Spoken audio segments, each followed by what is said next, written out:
All of his co-workers were gone. What could it mean? Stanley decided to go to the meeting room. Perhaps he had simply missed a memo.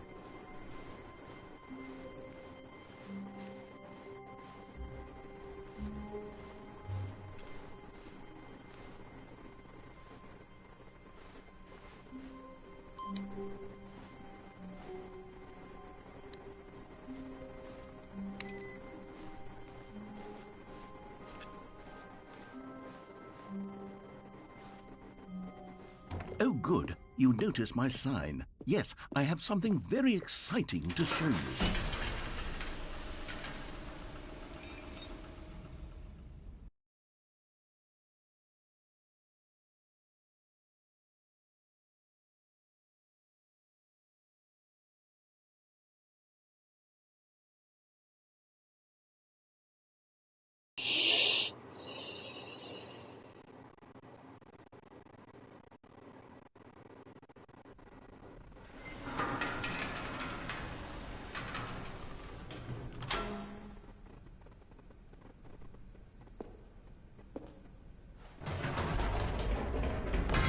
You see, Stanley, I've been reflecting on the Stanley Parable and about how roundly disappointing this ultra-deluxe version has turned out to be. The original Stanley Parable was a landmark, and any new content for it should live up to that legacy. So forget this ultra-deluxe nonsense. I say we take it one step even further. Which is why I'm very proud to announce for the first time ever, the Stanley Parable 2.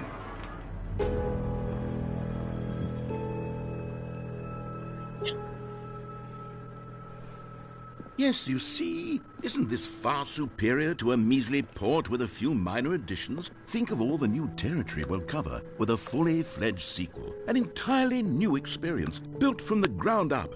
Why, there are so many possibilities. It could go in so many different directions. This is what fans have truly been asking for.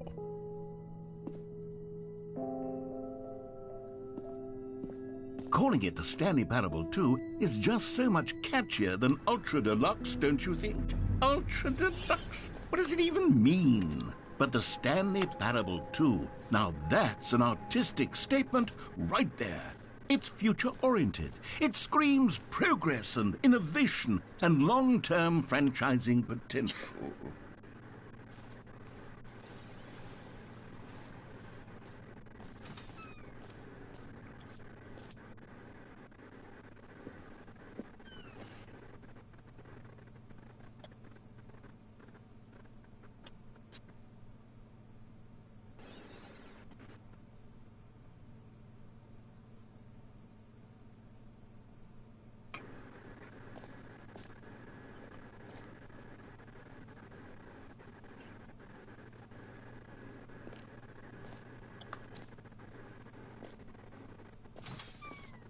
Now, to be clear, I haven't quite nailed down what exactly the Stanley Parable 2 is going to be, but let's take a look at some of the features I've been developing for it. I figure that if I can loosely organize a handful of interesting concepts, that surely the game will sort of naturally spring up around them. It'll all work itself out. Game development is much more of a fuzzy magic than anything scientific or logical, really.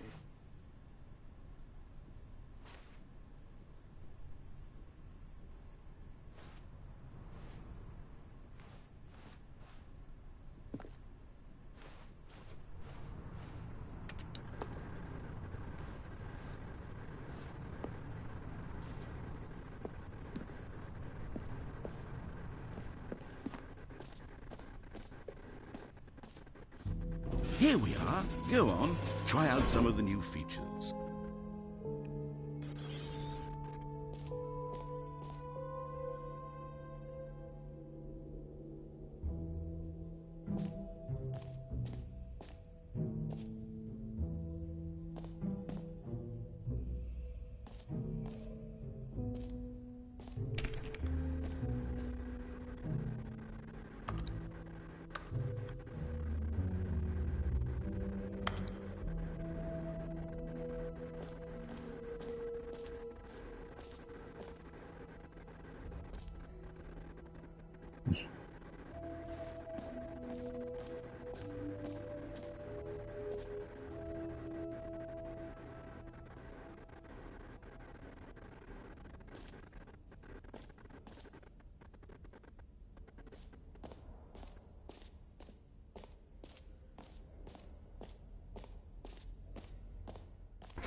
For the Stanley Parable 2, I asked myself, what do players really want?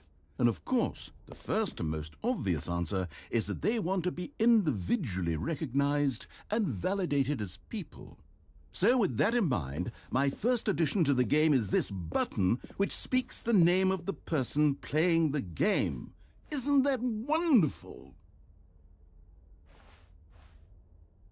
Jim.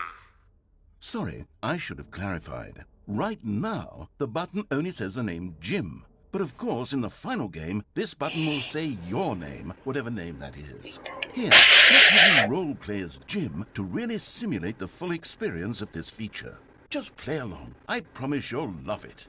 Okay, here we go. Let's take a deep breath, clear your mind, forget whoever you are, and simply become a person named Jim.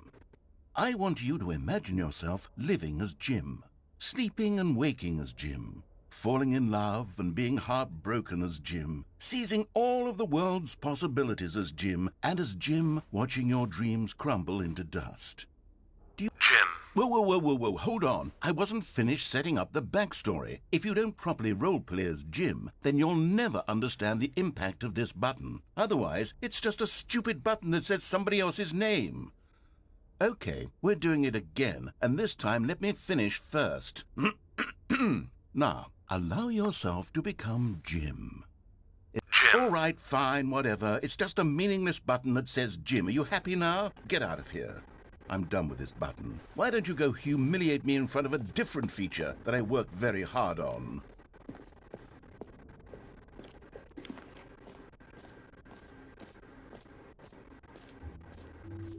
Maybe I'll only let people named Jim play the Stanley Parable 2. They would appreciate what I've created here.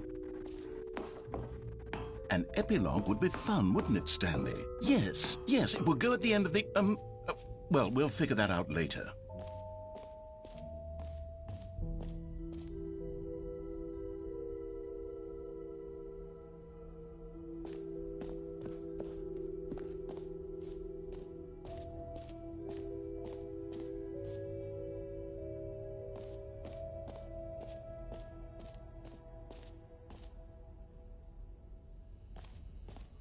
Now, here's something special. You remember that broken test trophy that got left in the game on accident?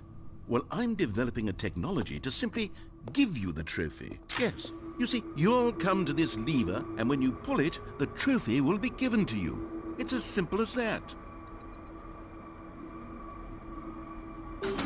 Okay, perhaps I should have clarified. This is technology that will exist.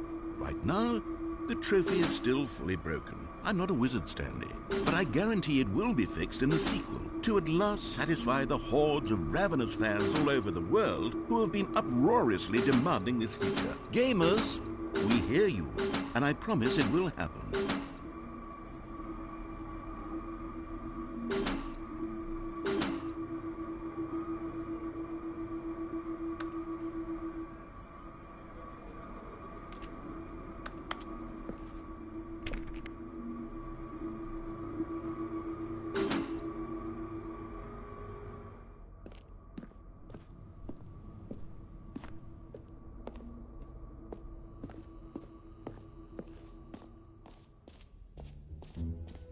What else? What other exhibits haven't we seen yet?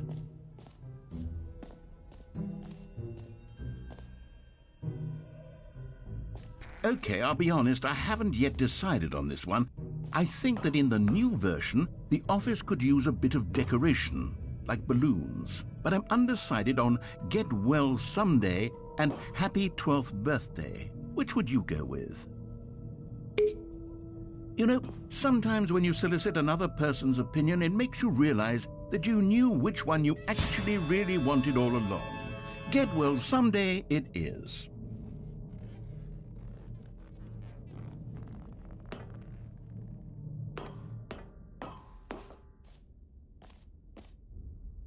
Or actually, maybe I should have gone with... No, I've made my decision. We're moving on.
Ah, collectibles. Now it's a real video game. In the Stanley Parable 2, you'll run around gathering up these miniature Stanley figurines. And what's truly innovative is that there will be no reward for collecting all of them. I don't want to stifle the intrinsic joy of watching a number go up. You simply collect all of them, and then you move the hell on with your unremarkable life.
God, it really is the worst when you collect everything in a video game and then they give you a big fancy reward for it. Absolutely tragic.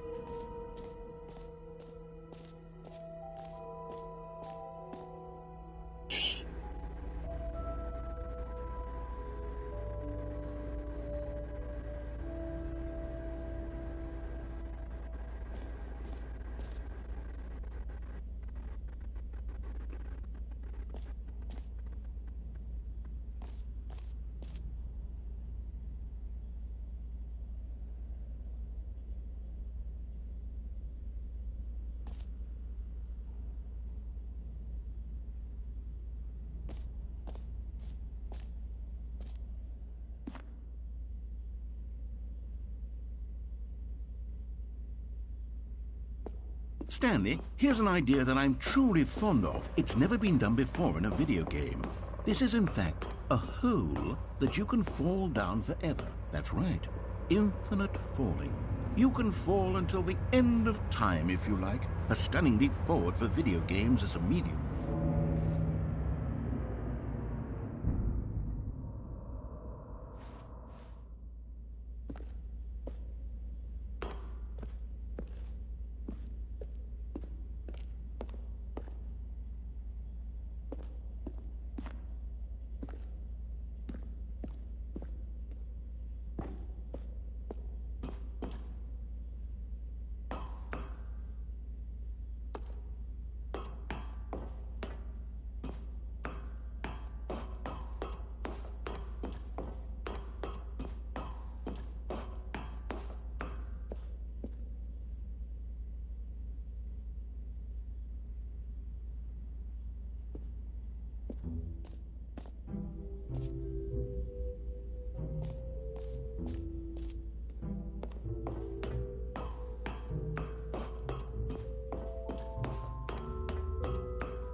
You see, isn't it wonderful? One of my more ingenious concoctions, if I do say so. Now then, since you've gotten to see the infinite hole, you can press the teleport button to pop back up to the top, and we can continue onward. Now, I don't mean to be a bummer, but I do recommend you use the teleport button to go back to the top. Maybe do it on the sooner rather than later spectrum of things. Great. Now, I'm very excited to show you even more of my ideas for the sequel.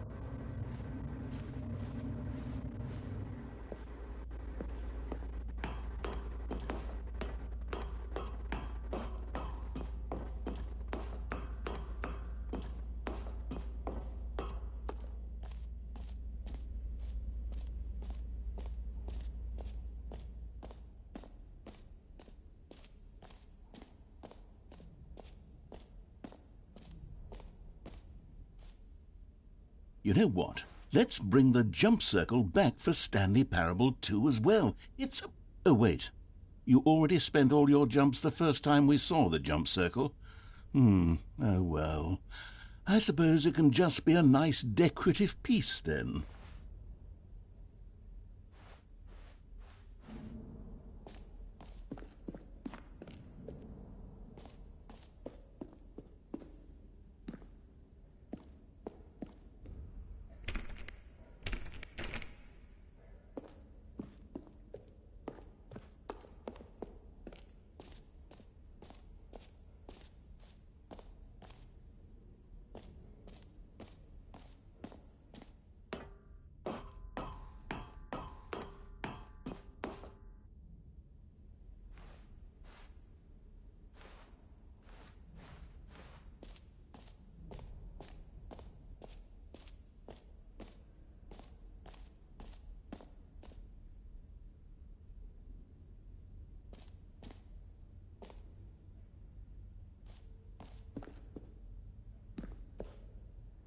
A common complaint of the Stanley Parable was that it was confusing and paradoxical, that it engendered a chaotic sense of reckless despair in those who played it. Well, I am happy to say that after much consideration, I've engineered a clever solution to this fundamental problem with the game. It's the Stanley Parable Reassurance Bucket. You see, Stanley, anytime you're holding the bucket, a sense of calm and ease will fill your mind and your heart. It's true. As long as you hold on to the bucket, the many disorienting contradictions of the Stanley Parable will feel perfectly normal and perhaps even comforting. You may even come to long for the gentle embrace of jarring cognitive dissonance while the bucket is in your arms. And to be honest, it's a much more convenient solution for me than actually redesigning the game to be less uncomfortable.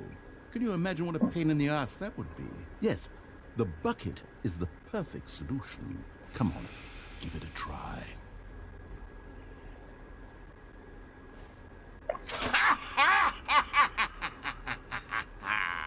Can you feel it?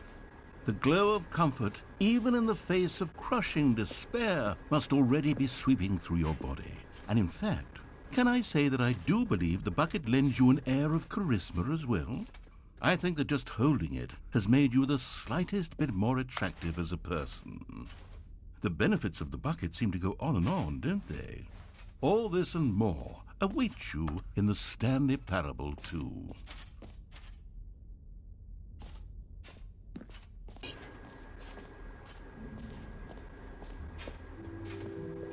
Does anyone give out awards for most enjoyable bucket in a video game? That really should be an award if it isn't already.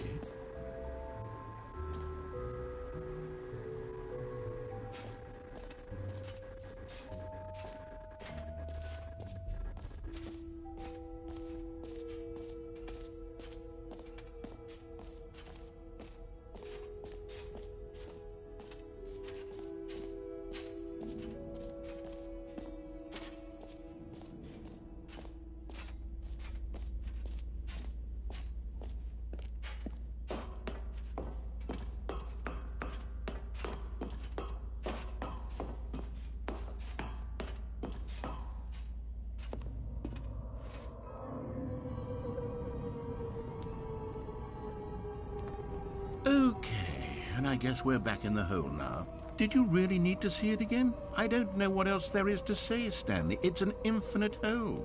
It's exactly what you're doing right now, but forever. There really are so many other fascinating exhibits that I've prepared for you. I really spent quite a lot of time on all this, and I would very much like to show you some more of them. How about we go ahead and press that teleport button again so we can get back to what's really important about... Oh, goodness. Well, this is rather embarrassing, Stanley. I'll be honest with you. I truly did not believe that anyone would actually stay in the hole long enough to hit the bottom. Yes, I know, I told you the hole was infinite, but come on. Who actually wants to fall forever? The hole was plenty deep. It was more than deep enough, in my opinion. Maybe it's you who likes falling too much. Maybe you're the problem. Look, things got a little heated there. I think we both said some things we didn't mean. Why don't we just put all this behind us and agree to just call the hole mostly infinite? If that works for you, then go ahead and press the teleport button to warp up to the top of the hole and we can move on. I'll just be up here when you're ready.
All right, have you seen everything you wanted to? Ready to move on now?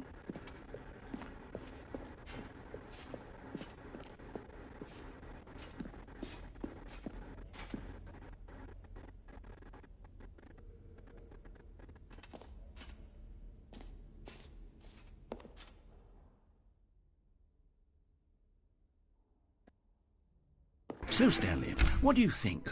Do you like all of the new features? Yes, I know it's not exactly clear yet how exactly these features will come together as one single coherent video game, but I can feel it in my soul. It's going to work. There's definitely a good game in there somewhere. Say, let's do an experiment.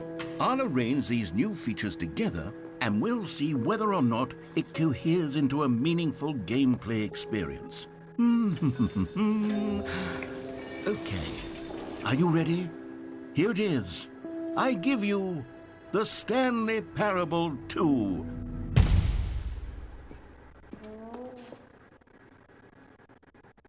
I mean, there's potential here, right? It's sort of... Okay, never mind. Hold on, let me do a different arrangement. Okay, yes, this is much better. I feel good about this. Here we go. Version 2. Who am I kidding, Stanley? This isn't a coherent video game at all. It's a lot of gags. And I do very much enjoy creating gags, but they don't add up to anything.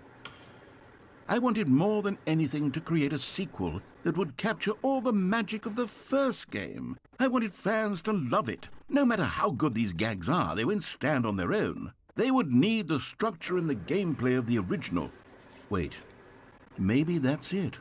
I can take the original Stanley Parable and simply, well, insert a few of my new features into it. Tastefully, of course. With respect. With care for the vision and integrity of the original game. Would it possibly work? I suppose it could. But it would need a really, really tremendous title screen. A title screen that says with bold and uncompromising conviction, "This is the Stanley Parable 2. Let me see if I can whip something up. All right, perfect. Go ahead. Take a look.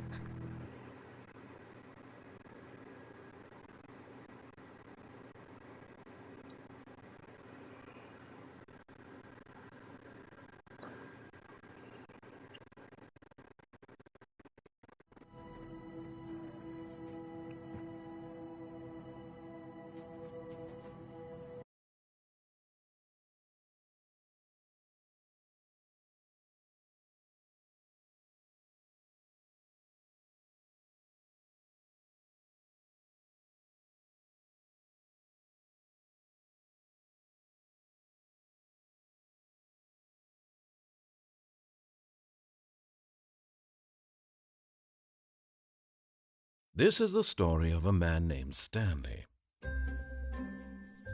Stanley worked for a company in a big building where he was employee number 427. Employee number 427's job was simple. He sat at his desk in room 427 and he pushed buttons on a keyboard. Orders came to him through a monitor on his desk, telling him what buttons to push, how long to push them, and in what order. This is what employee 427 did every day of every month of every year. And although others might have considered it soul-rending, Stanley relished every moment that the orders came in, as though he had been made exactly for this job. And Stanley was happy. And then one day, something very peculiar happened. Something that would forever change Stanley. Something he would never quite forget. He had been at his desk for nearly an hour when he realized that not one single order had arrived on the monitor for him to follow. No one had showed up to give him instructions, call a meeting, or even say hi.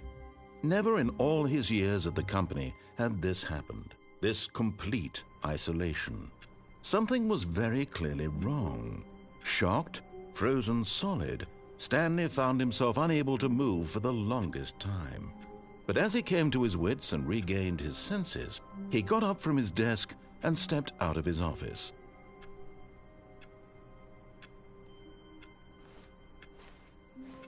All of his co-workers were gone. What could it mean? Stanley decided to go to the meeting room. Perhaps he had simply missed a memo.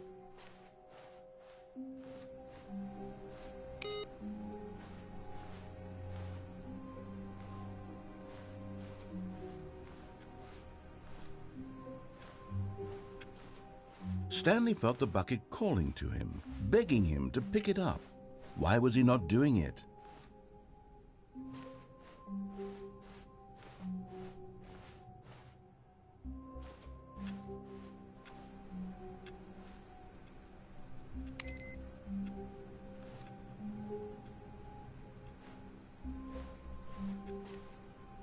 Stanley picked up the bucket.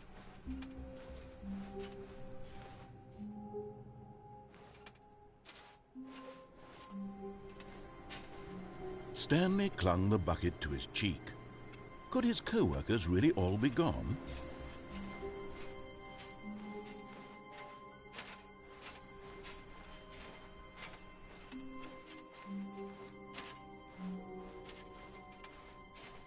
Stanley clutched the bucket tightly to his chest and entered the door on his left.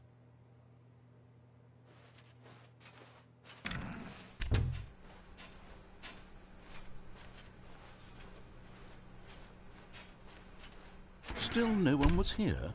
Stanley needed the bucket's warmth and comfort now more than ever. Perhaps his boss's office was where he'd find answers. Oh, Stanley, can you feel it? The broom closet. It wants the bucket. You can feel that, can't you? The aura of jealousy? It's as clear as day. This broom closet believes it deserves the bucket. I can really feel it now. It's a bucket. It belongs in a broom closet. That's what the broom closet is trying to say here. It's supposed to go with the other cleaning supplies. Good for you, Stanley. Don't give in. Don't hand over the bucket. I know how hard it must be, given the pressure that the broom closet is putting on your shoulders right now, but you have to be strong. This is your bucket. This is your companion and lifelong friend. You can't hand it over. You're getting into name-calling now, it seems. He says how low the broom closet has sunk that it has to resort to this stream of petty insults simply in order to get you to hand over the bucket. Stanley, I never liked this broom closet for a variety of reasons, but even this is worse than I had imagined. And wait, now the broom closet has the gall to imply that you and the bucket are not truly deep and lasting friends?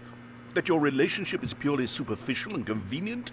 That your life is so banal and meaningless that you'd feel the same sort of kinship towards any inanimate object which happened to lay in your path in an even partially enticing manner? Well, I never. Go on, Stanley. Lay into it. Really tell the broom closet off for its demeaning comments. Expand on the wide variety of experiences you and the bucket have shared together. Go through each of them point by point. Share your journal entries detailing the rich emotional landscape of your feelings for the bucket, as they have changed and evolved over the years. Let him have it.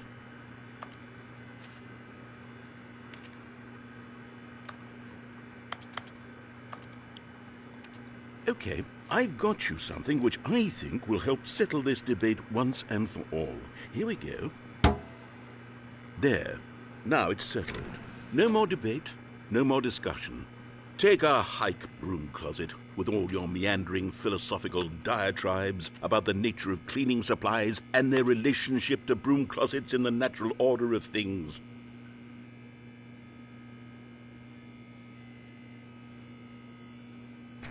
All right, I've got a second sticker back here, and I'm going to slap it on as well because I think it's appropriate. You see, I feel that it works because the sticker is also a bucket. That way, if you're ever unsure whether the thing you're holding is a bucket or not, you can look down at this sticker and say to yourself, "Ah, it's a bucket." There really is a wide variety of applications for this sticker.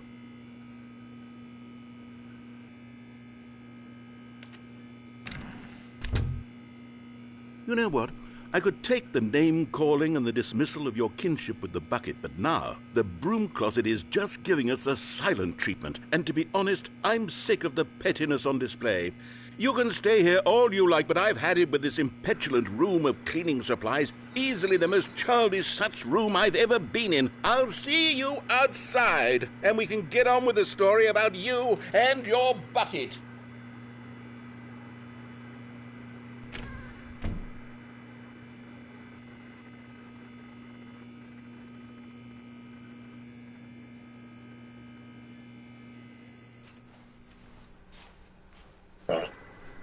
Coming to a staircase, Stanley and the bucket walked upstairs to the boss's office.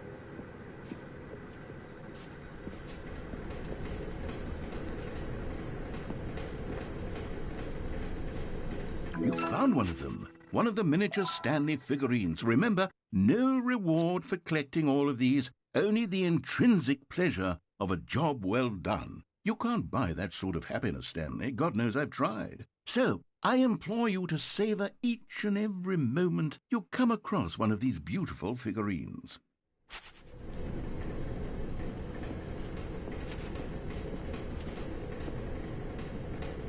But Stanley just couldn't do it. He considered the possibility of facing his boss, admitting he had left his post during work hours. He might be fined for that.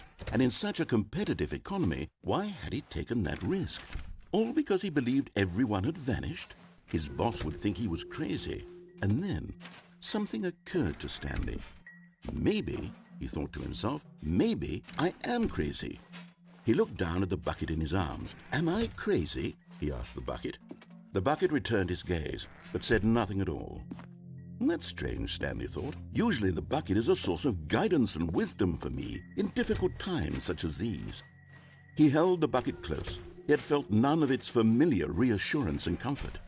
And that's when Stanley realized, this isn't my bucket.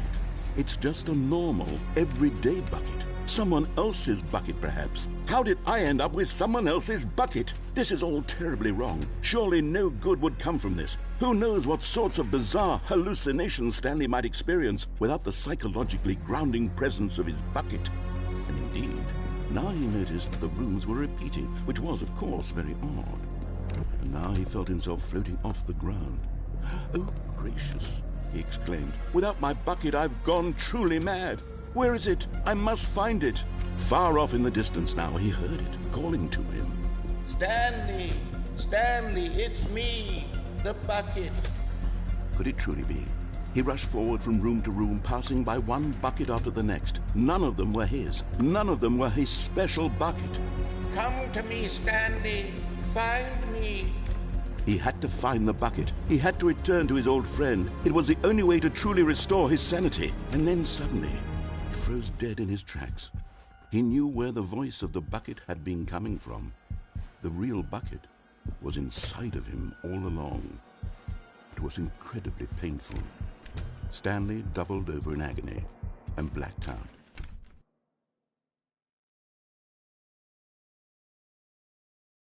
This is the story of a woman named Mariella. Mariella woke up on a day like any other. She arose, got dressed, picked up her bucket of comfort and security, and walked to her place of work.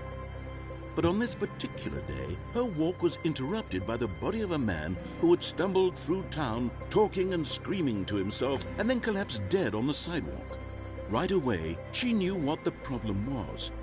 This man had no bucket. Of course he'd gone mad, ranting and raving about a narrator describing all of his actions and how everything is predetermined and free will is an illusion and it's all just a video game. It could all have been prevented if only he'd taken his bucket with him. Perhaps he didn't even realize he'd forgotten his bucket at home in the first place.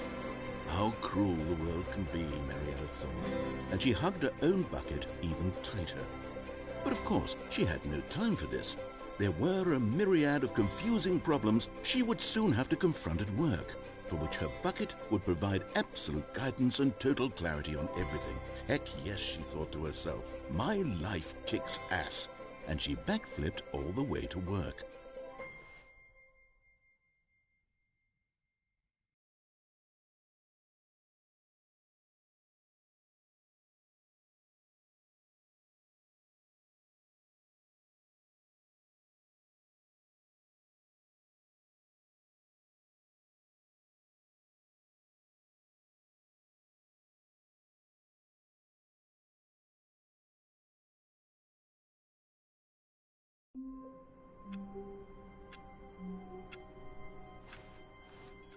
How wonderful. Stanley was alone. Finally. This is great, he thought to himself. This is what I've wanted all along. I got what I wanted.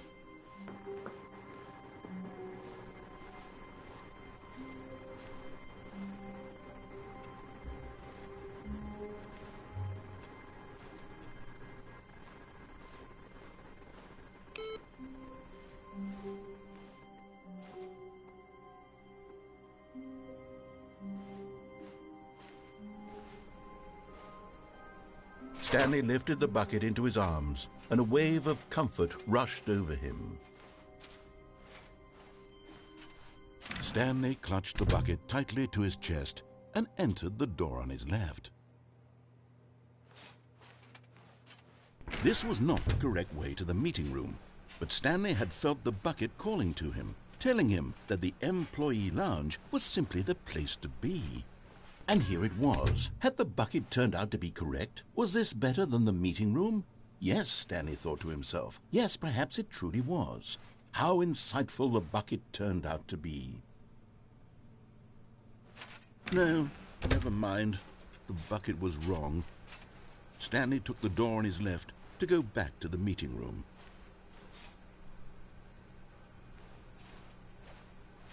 And so the two of them detoured through the maintenance section and walked straight ahead to the opposite door.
Stanley, we must move on from this broom closet, simply because I have no remaining stickers. If I did, you can guarantee we'd be in here for hours.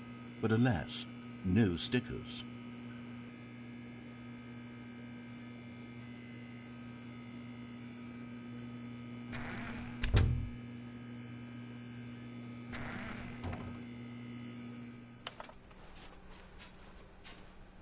Coming to a staircase, Stanley and the bucket walked upstairs to the boss's office.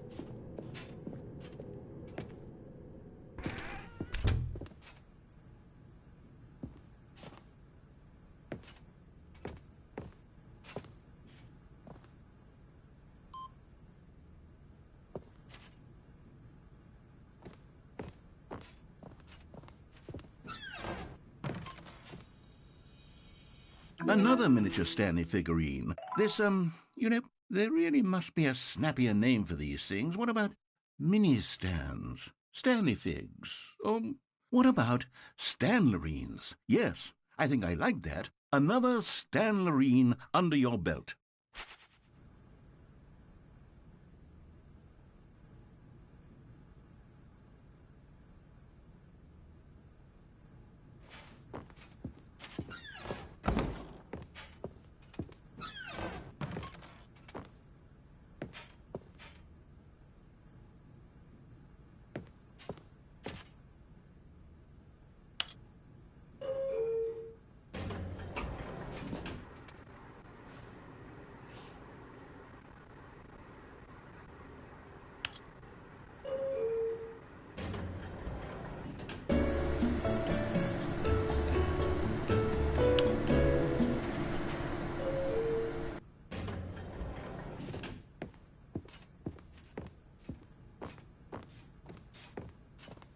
Stepping into his manager's office, Stanley was once again stunned to discover not an indication of any human life.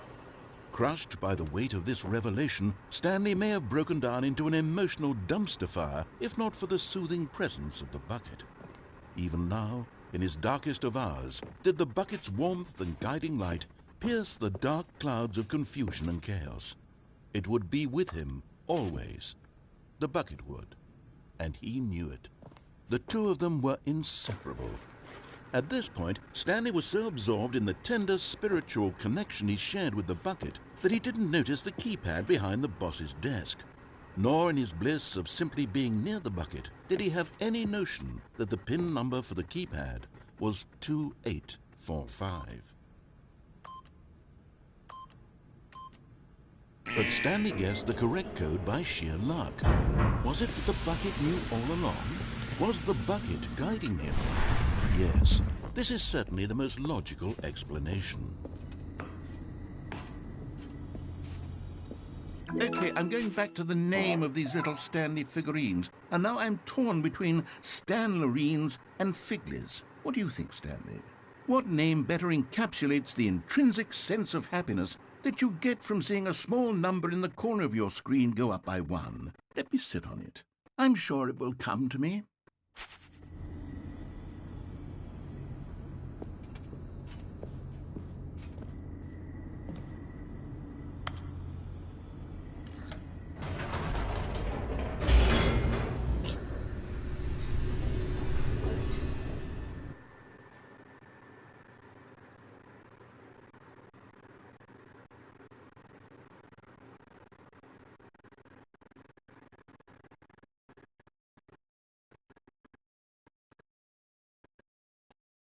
The elevator raced downward, plummeting towards an unknown fate. It would be all Stanley could do to keep himself together, if not for the bucket. Soothing him, comforting him, reassuring that in this darkest moment of uncertainty, he would be all right. The bucket is here for you, Stanley. Everything will be fine. Stanley and the bucket walked straight ahead through the large door that read, Mind Control Facility. Although this passageway had the word escape written on it, the truth was that at the end of this hall, Stanley and the bucket would both meet a violent death. The door behind them was not shut. Stanley and the bucket still had every opportunity to turn around and get back on track. At this point, Stanley and the bucket were knowingly walking forward into a very painful death for each of them.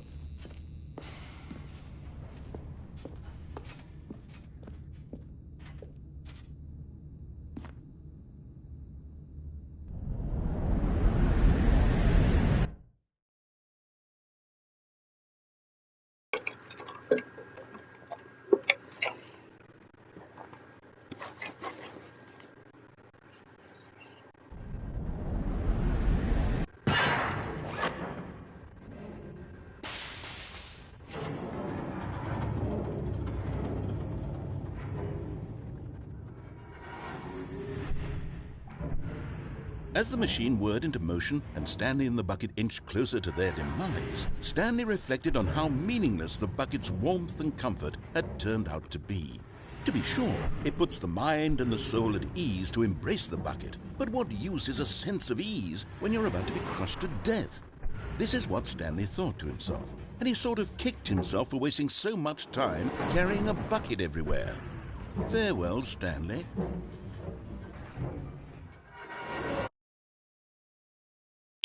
"Farewell, Stanley," cried the narrator, as Stanley and the bucket were led helplessly into the enormous metal jaws.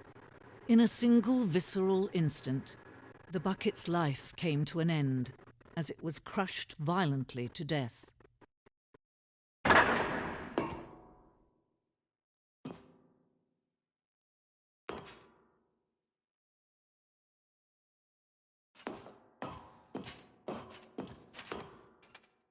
It was a shame, the death of such a magnificent bucket. It's true that all buckets are radiant in their own way, but this one stood above the rest. It was a glorious bucket to behold.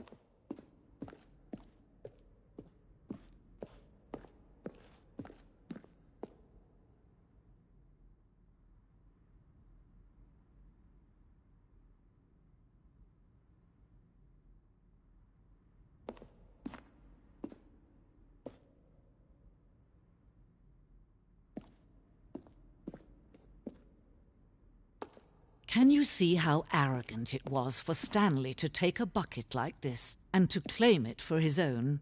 Can you see the hubris that blinded him? Can you see that the bucket is far more noble than Stanley will ever be in his short life?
No man can own a bucket, and certainly not a bucket as dazzling to behold as this one. It is man who should kneel before the bucket.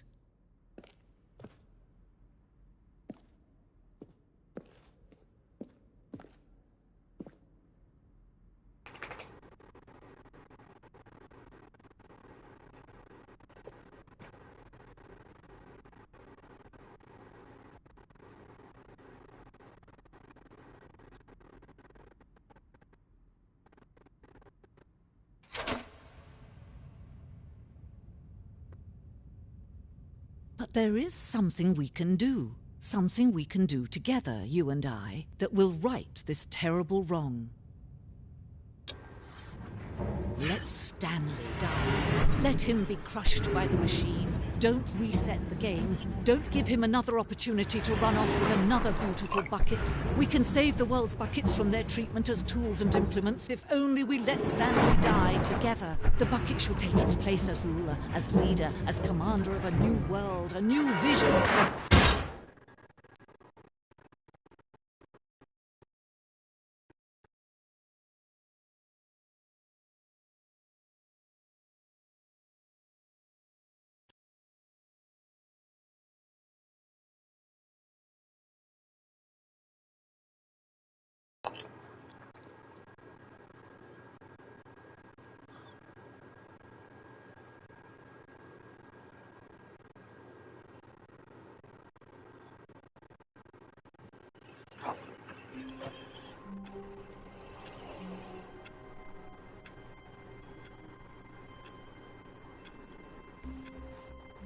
All of his co-workers were gone.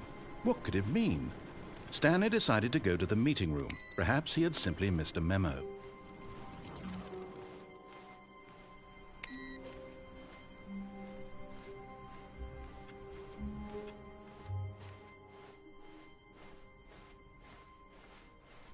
When Stanley came to a set of 2 open doors, he entered the door on his left.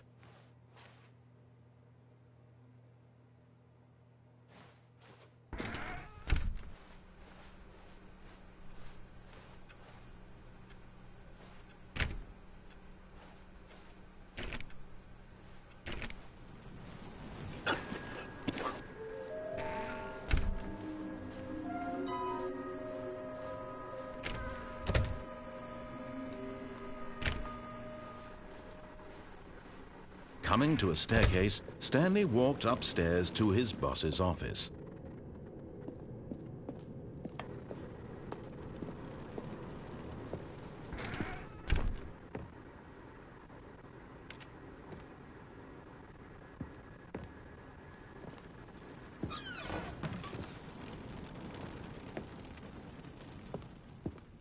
Stepping into his manager's office, Stanley was once again stunned to discover not an indication of any human life. What could it mean? Stanley was in such a rush to get through the story as quickly as possible, he didn't even have a single minute to just let the narrator talk. That kind of anxiety isn't healthy, so he relaxed for a few moments with some calming New Age music.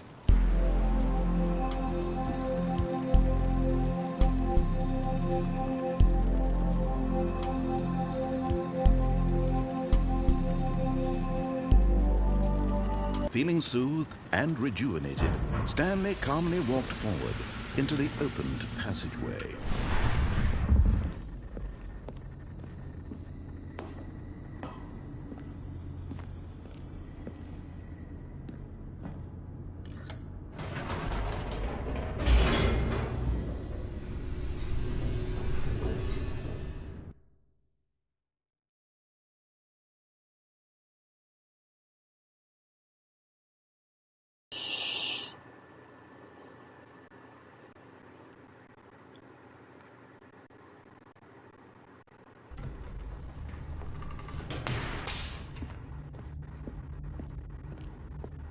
Stanley walked straight ahead through the large door that read Mind Control Facility.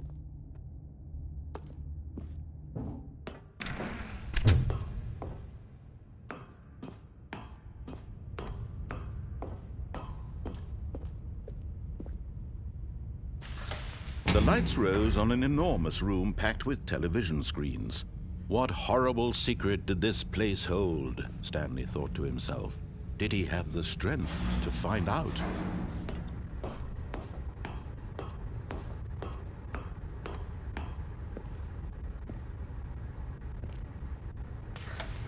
Now the monitors jumped to life, their true nature revealed. Each bore the number of an employee in the building, Stanley's co-workers. The lives of so many individuals reduced to images on a screen, and Stanley, one of them, eternally monitored in this place where freedom meant nothing.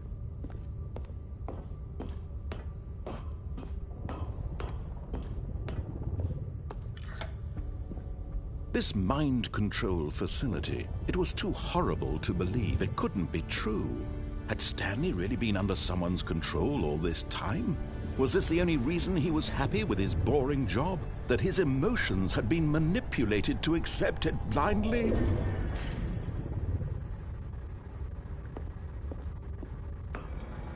No, he refused to believe it. He couldn't accept it. His own life in someone else's control? Never!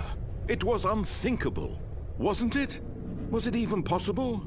Had he truly spent his entire life utterly blind to the world? But here was the proof. The heart of the operation. Controls labeled with emotions. Happy, or sad, or content. Walking, eating, working. All of it monitored and commanded from this very place. And as the cold reality of his past began to sink in, Stanley decided that this machinery would never again exert its terrible power over another human life. For he would dismantle the controls once and for all.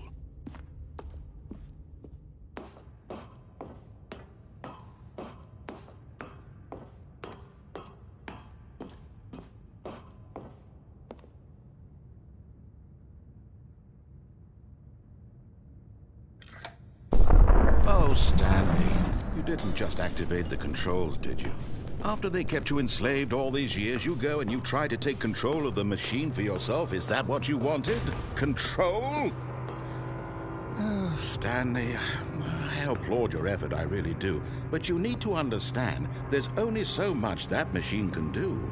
You were supposed to let it go, turn the controls off, and leave. If you want to throw my story off track, you're going to have to do much better than that. I'm afraid you don't have nearly the power you think you do. For example, and I believe you'll find this pertinent, Stanley suddenly realized he had just initiated the network's emergency detonation system. In the event that this machine is activated without proper DNA identification, nuclear detonators are set to explode, eliminating the entire complex. How long until detonation then?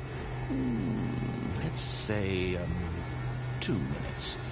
Ah, now this is making things a little more fun, isn't it, Stanley? It's your time to shine. You are the star. It's your story now. Shape it to your heart's desires. Oh, this is much better than what I had in mind. What a shame we have so little time left to enjoy it. Mere moments until the bomb goes off. But what precious moments each one of them is. More time to talk about you, about me, where we're going, what all this means. I barely know where to start. What's that? You'd like to know where your co-workers are? A moment of solace before you're obliterated? All right, I'm in a good mood. You're gonna die anyway. I'll tell you exactly what happened to them. I erased them. I turned off the machine. I set you free. Of course, that was merely in this instance of the story. Sometimes when I tell it, I simply let you sit there in your office forever, pushing buttons endlessly and then dying alone. Other times, I let the office sink into the ground, swallowing everyone inside, or I let it burn to a crisp. I have to say this, though, this version of events has been rather amusing. Watching you try to make sense of everything and take back the control wrested away from you, it's quite rich. I almost hate to see it go. But I'm sure whatever I come up with on the next go-around will be even better. My goodness, only 34 seconds left. But I'm enjoying this so much. You know what? To hell with it. I'm going to put some extra time on the clock, why not? These are precious additional seconds, Stanley. Time doesn't grow on trees. Oh dear me, what's the matter, Stanley? Is it that you have no idea where you're going or what you're supposed to be doing right now? Or did you just assume when you saw that timer that something in this room was capable of turning it off? I mean, look at you. Running from button to button, screen to screen, clicking on every little thing in this room. These numbered buttons, no, these colored ones. Or maybe this big red button, or this door. Everything, anything, something here will save me. Why would you think that, Stanley? That this video game can be beaten? Won? Solved? Do you have any idea what your purpose in this place is? But you really believe there's an answer? How many times will you replay this bit, looking desperately for a solution? 10? 100? 1,000? I look forward to finding out and to watching the bomb go off each time you fail. Just you and me and the retching explosion of fire and metal over and over and over for all of eternity. And Stanley died again. And Stanley died again. And Stanley died again. Take a look at the clock, Stanley. That's 30 seconds you have left to struggle. 30 seconds until a big boom and then nothing. No ending here, just you being blown to pieces. Will you cling desperately to your frail life, or will you let it go peacefully? Another choice. Make it count, or don't. It's all the same to me, all a part of the joke. And believe me, I will be laughing at every second of your inevitable life from the moment we fade in until the moment I say, happily ever after.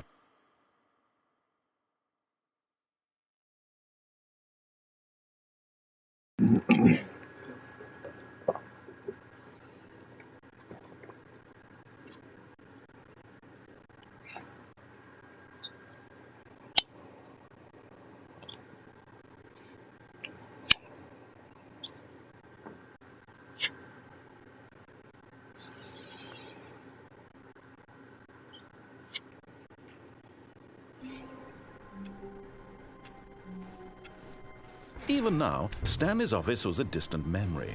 What did it look like? There was a computer, perhaps, and a painting. Was it a painting or a photo? He could no longer recall. The confusion and the chaos all seemed to melt away as Stanley embraced the bucket.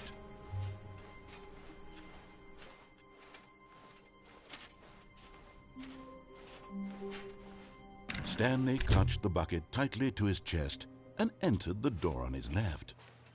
This was not the correct way to the meeting room, but Stanley had felt the bucket calling to him, telling him that the employee lounge was simply the place to be.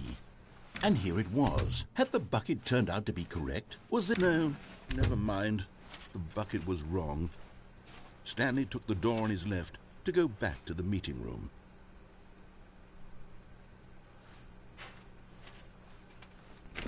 No, Said the bucket.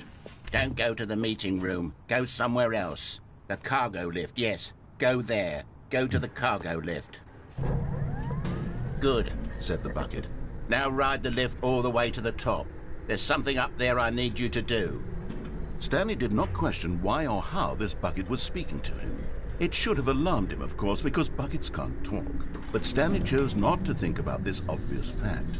He was firmly convinced that the bucket had spoken to him, and he unthinkingly did whatever the bucket asked.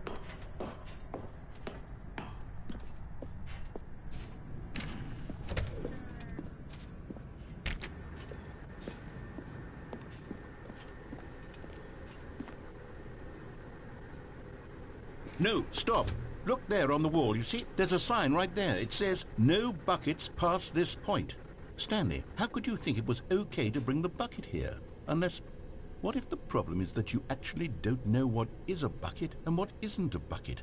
I suppose that would explain a lot about your behavior up to this point. Which, if that's true, well, my goodness, I think we have to do something about it. This misunderstanding could have dire consequences on the entire rest of the game if not addressed quickly and properly.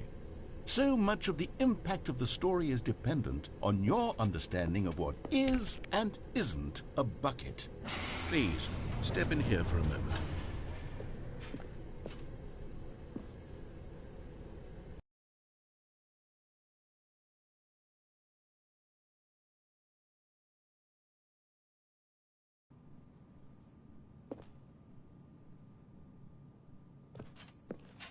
Now then, I'm going to run you through some test scenarios, and you'll tell me whether or not the thing I'm showing you is a bucket. Simple enough, right? This should tell us everything we'll ever need to know about what is or is not a bucket. Okay, let's begin. Item 1. Is this a bucket? Correct. It is a hologram of a bucket, not an actual bucket.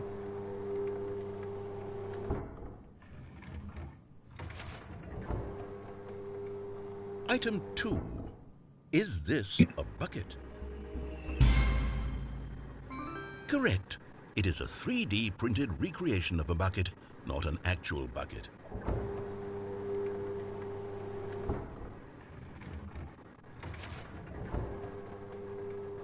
Item 3. Is this a bucket? Incorrect. This is a bucket.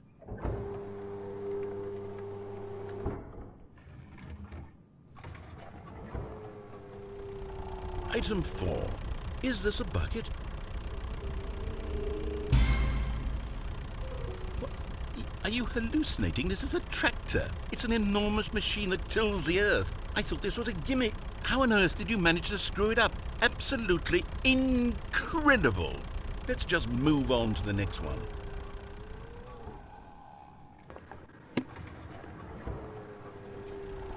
Is this a bucket?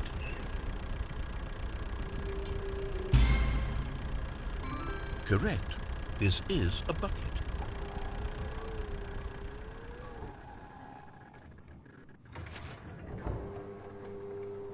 Item 6. Is this a bucket? Trick question. Both. Gotcha.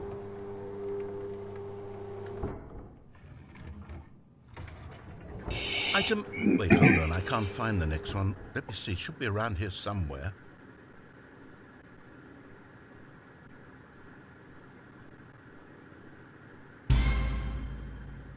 Okay, you and I both know there isn't anything here. And I don't appreciate the implication that nothing is a bucket when we both clearly know that a bucket is something, and therefore nothing could possibly be something. Unless, in your twisted mind, have you somehow convinced yourself that a bucket is nothing? Answer me straight, Stanley. Do you believe that nothing is a bucket?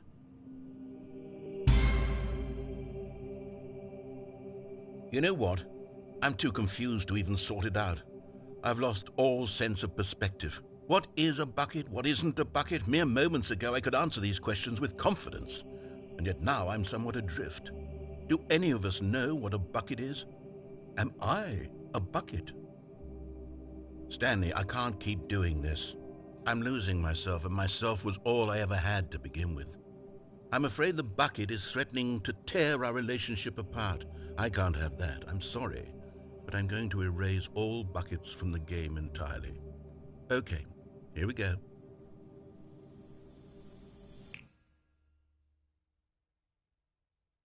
What happened?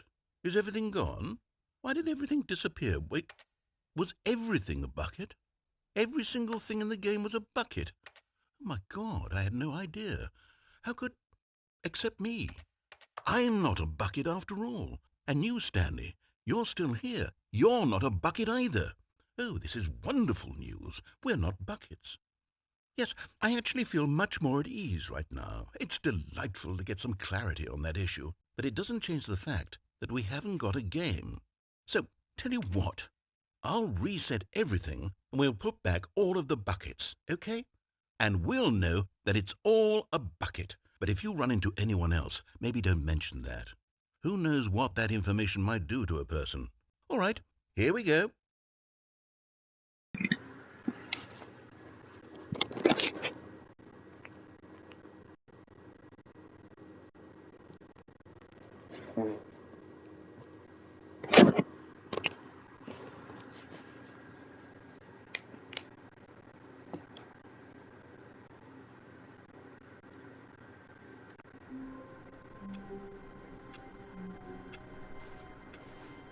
Wait, Stanley thought to himself. Am I sure that the orders stopped coming in? How is that possible? They never stopped. Surely I was mistaken. No, the orders were still missing. For now.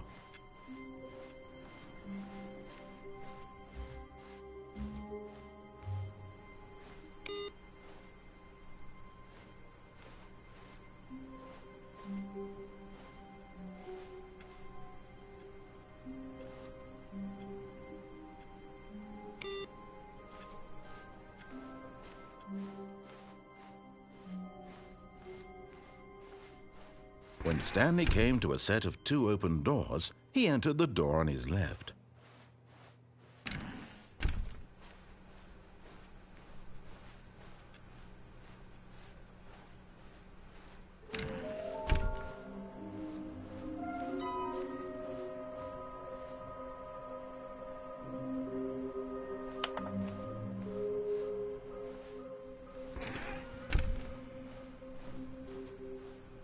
Coming to a staircase, Stanley walked upstairs to his boss's office.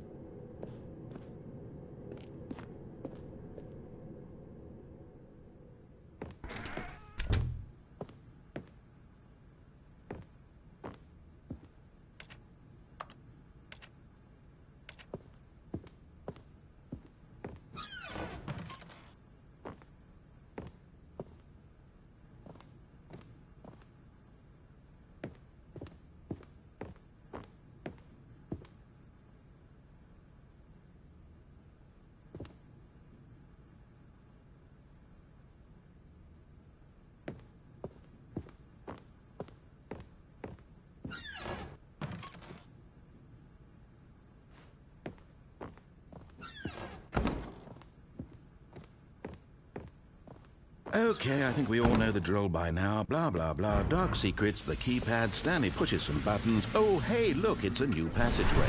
Quelle surprise.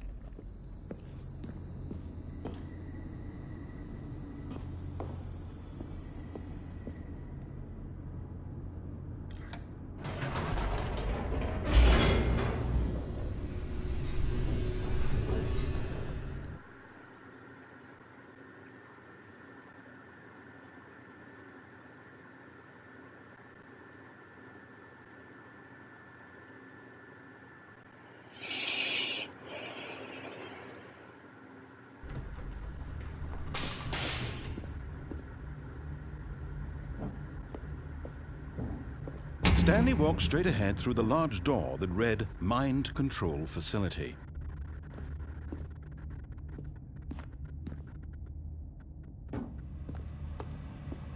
Although this passageway had the word Escape written on it, the truth was that at the end of this hall, Stanley would meet his violent death. The door behind him was not shut. Stanley still had every opportunity to turn around and get back on track.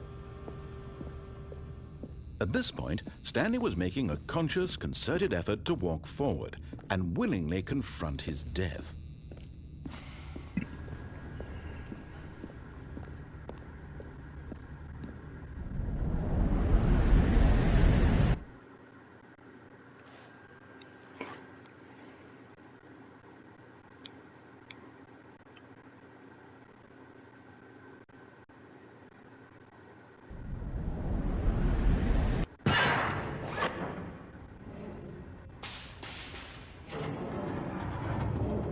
As the machine whirred into motion and Stanley was inched closer and closer to his demise, he reflected that his life had been of no consequence whatsoever. Stanley can't see the bigger picture. He doesn't know the real story, trapped forever in his narrow vision of what this world is. Perhaps his death was of no great loss, like plucking the eyeballs from a blind man. And so he resigned and willingly accepted this violent end to his brief and shallow life. Farewell, Stanley.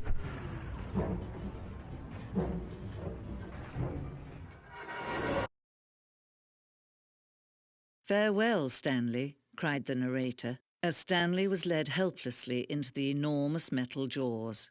In a single visceral instant, Stanley was obliterated as the machine crushed every bone in his body, killing him instantly.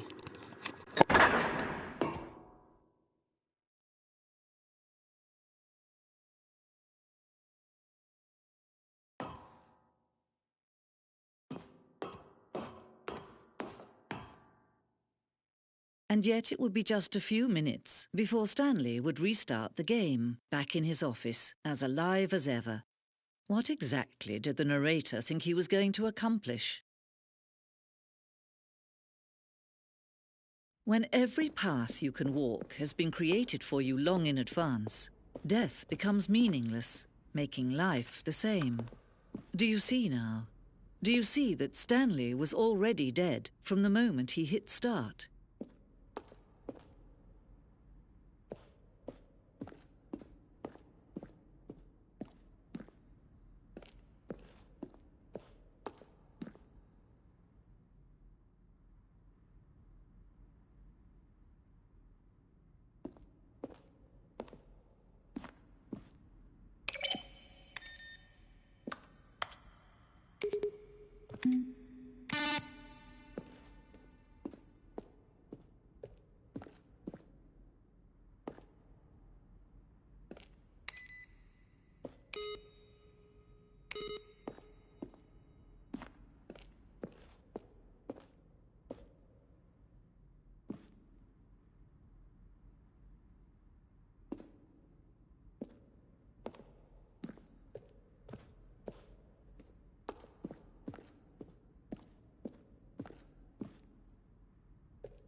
Then he pushed the number 4.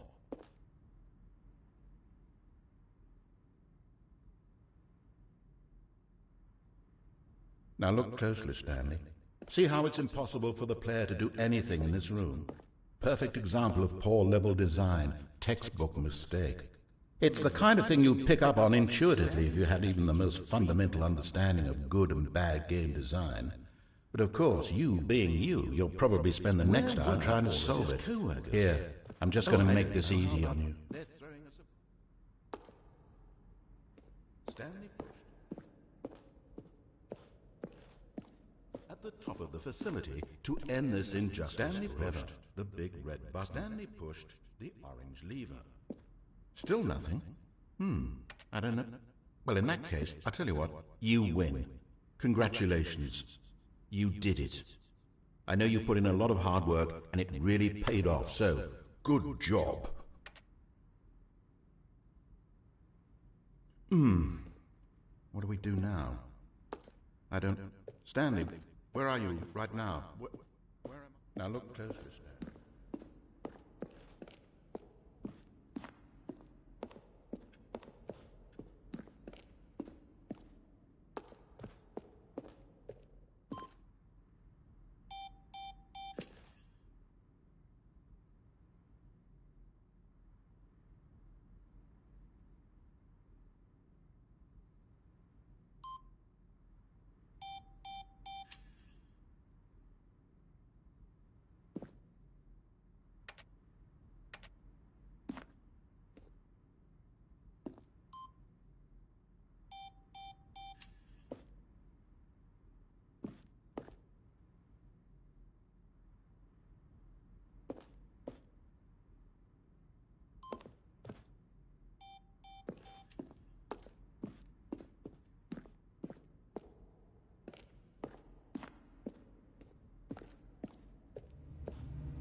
Oh, look at these two. How they wish to destroy one another. How they wish to control one another. How they both wish to be free.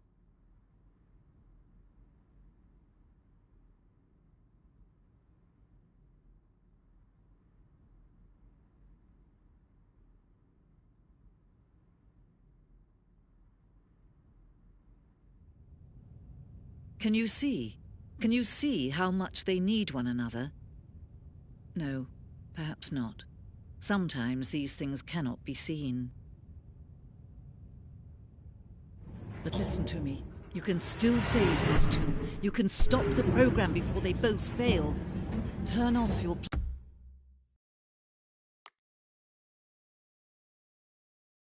PlayStation. There's no other way to beat this game. As long as you move forward, you'll be walking someone else's path.